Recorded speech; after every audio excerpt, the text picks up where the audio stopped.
Hi there, Dead-Eyed Boy here, and in today's video we're going to go through the fastest settings on Gran Turismo 7, as well as some handy hints and tips that will help make you, that's right, you, the fastest driver that you can possibly be on the game.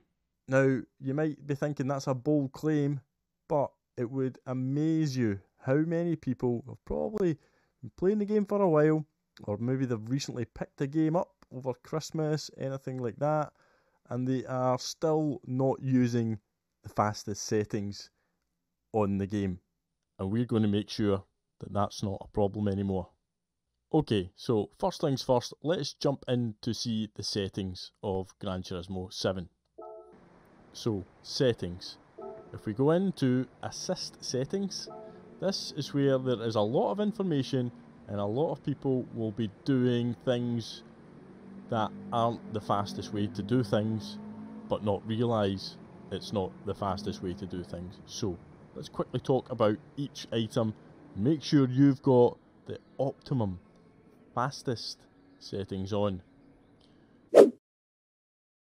Now, if we look at transmission, manual or automatic. Now, a lot of players will be on automatic and just be very fearful of the manual transmission. However, manual transmission is so much quicker than automatic transmission once you teach yourself how to do it, because you're therefore not relying anymore on the game switching the gears for you. And trust me when I say this, changing gears manually helps with many things, namely the acceleration of the car, the braking of the car, and the rotation of the car. There are so many corners on tracks in Gran Turismo where you can use the gears by shifting up, shifting down to help rotate that car around the corner, and that gives you so much extra time on the track than relying on the automatic gears changing for you. Now, it's not to say you can't be quick with automatic gearing, you can just be a lot quicker with manual transmission. Traction control. You'll notice I'm on traction control 0.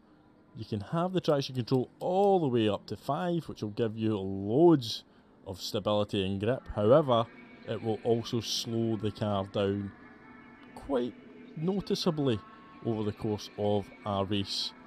Now, when you have your traction control on, what it does is it gives you that extra stability and stops the wheels spinning.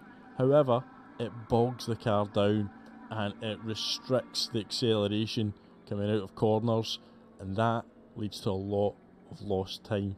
Now, if you have traction control on 0, you can then control that acceleration. You can get the maximum power out of the car coming out of a corner, and it will absolutely gain you time. A known fact on the game that traction control does cause additional tyre wear, which will slow you down. ABS. Now, you can see here it's on default. I've got the options of weak or off. Don't be tempted to switch it off or even go to weak, because default is known to be the fastest method of stopping the car.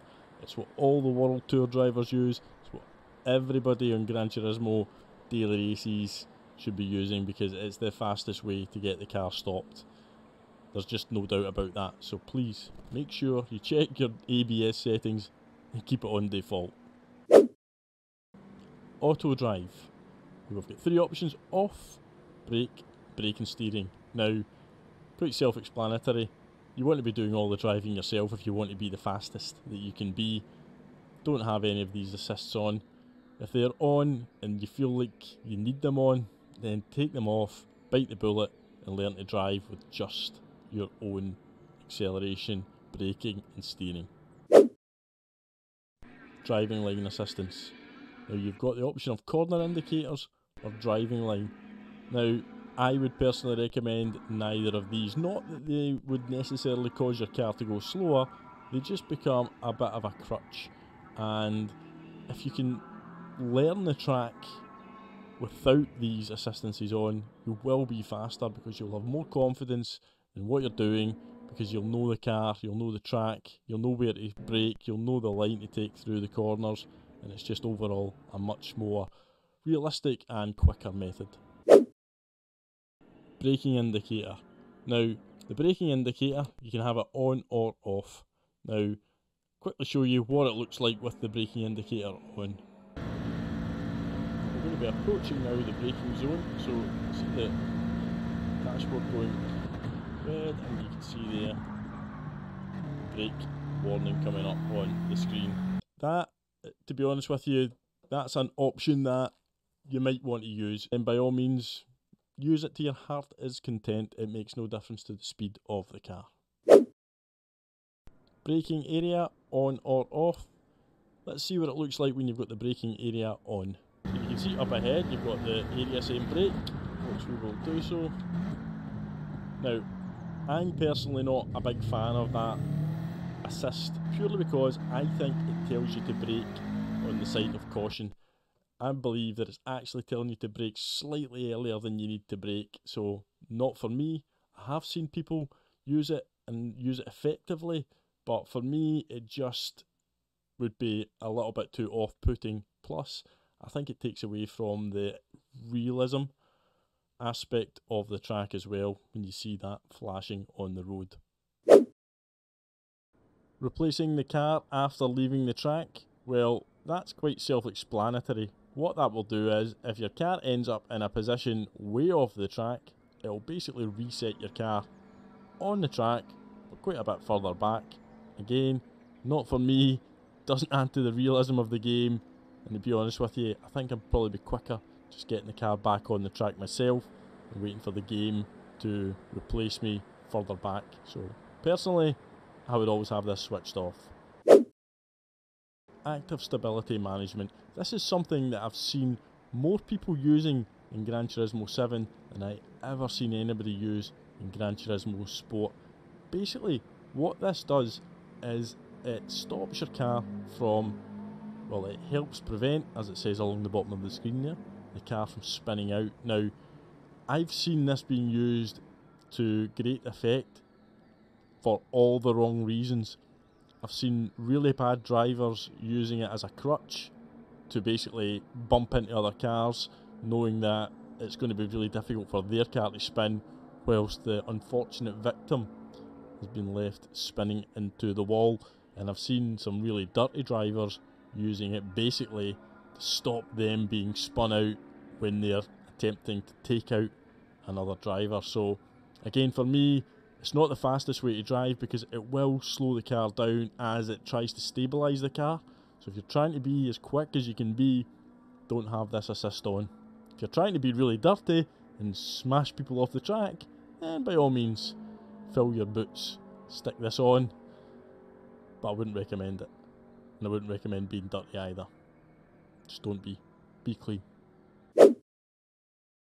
Counter steering assistance on or off. Now again, this will simply correct any inputs that you're making to the car round a corner, etc., to make sure that the car basically maintains the optimum line through the corner. So if it thinks you've put too much input and you're going to oversteer, it'll correct it, add some understeer, try and balance it out. And the same goes if you're understeering, not steering enough, it'll correct it, start steering it for you. Again, it's not going to be the quickest way to get around the track, because each time the game is having to make those corrections, it's losing time because the car is having to slow slightly to take into account those corrections that the game is making for it. So again, it'll just lead to quite a lot of lost time over the course of a lap. So that covers everything in the assist settings menu. Now, quickest way to get faster is by simply doing what I did and what many others would have had to do when they start playing Gran Turismo, is basically rip the band-aid off and get rid of all of those assists so that you're driving on your own, manually, no traction control, nothing else to help you. Now, it's a bit of a painful process and it can be slightly demoralising for the first little while because you will be slower because you've not got anything else helping you. However, the gains are so worth it because you will be so much faster over time. And as difficult as it may sound, it is so rewarding. So yeah, you can do it. Believe in you, you can do it. Now here's a quick tip when you're driving in Gran Turismo. If you go to accelerate out of a corner and you've got more than 45 degrees of input into your steering, you will spin out. You're going to see again here, we're going to come up to spoon here. When you put in more than 45 degrees, the car just wants to kill me. Always make sure that your controller steering wheel is less than a 45-degree angle before you start putting on the power. Otherwise, you are going to be visiting Spin City on a regular basis. It took me a while to realise the 45-degree angle was an issue. Anything more than 45 degrees was causing me to spin. Less than that, I was able to get on the power so much quicker, and it was so beneficial to me over the course of a race. So just a little thing to keep in mind there when you go to power out of a particularly tight hairpin corner, things like that. 45 degrees, more than is bad, less than good. So there we have it, just some information. I know that a lot of people will already know a lot of the information that I've just spoke about. However, there will be a lot of people out there, you might be one of them, who's picked up the game recently, who hadn't really understood the importance of the assist settings and how much slower they can make you. And well, hopefully this video has helped sort of clarify and explain all of that and all of the mystery that surrounds them. So yeah, but if there's anything you think I've missed, anything else you want to post in the comments that you think has been helpful to you, let's try and make this a video and a comment section that helps everybody. We all want the community to help each other get faster, drive fair, drive clean, have really good racing out there on track. And yeah, it'd be good if this video and comment section sort of became a little sort of guide to that. But yeah, thanks for watching. Hopefully you found it, well, interesting enough and worthy enough to hit the like button. Even subscribe to the channel if you haven't already. And yeah, we'll see you all on the next one. Goodbye.